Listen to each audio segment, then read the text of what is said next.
سفارش فرماؤ کہ اللہ تبارک و تعالیٰ ہماری خطاؤں کو معاف فرما دے. تو یوسف علیہ السلام کے والد یعقوب علیہ السلام نے فرمایا تھا اے میرے بیٹو سفارش کروں گا لیکن تھوڑا انتظار کرو. اور سوف استغفر لک ربی. بعض دفعہ انتظار بھی کرنا پڑتا ہے. جس طرح کبھی بعض دفعہ بیٹا بھی باپ کے پاس آتا ہے, شاگرد بھی استاد کے پاس آتا ہے, میری غلطی ہو گئی ہے. بعض دفعہ استاد بھی شاگرد کو مہلت دیتا ہے, تھوڑا بیٹے انتظار کر, تھوڑا انتظار کر تاکہ مزید وہ مضبوط ہو جائے, پکا ہو جائے. جو میں نے غلطی کیا ہے اندر غلطی نہ کروں گا. فرمایا معافی میں رب سے مانگوں گا, سفارش کروں گا. قالوا یا ابانا استغفر لنا ذنوبنا انا كنا خاطئین.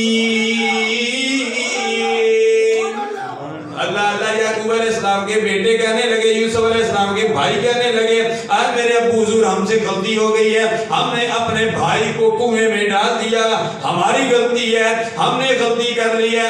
اس لیے ربی ذوالجلال کی بارگاہ میں عرض کرو کہ اللہ تبارک و تعالیٰ ہماری خطاؤں کو معاف کر دے.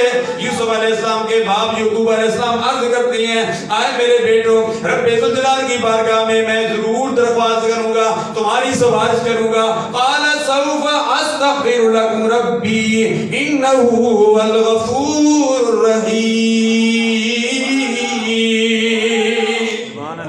تھوڑا انتظار کیجئے, ابھی نہیں.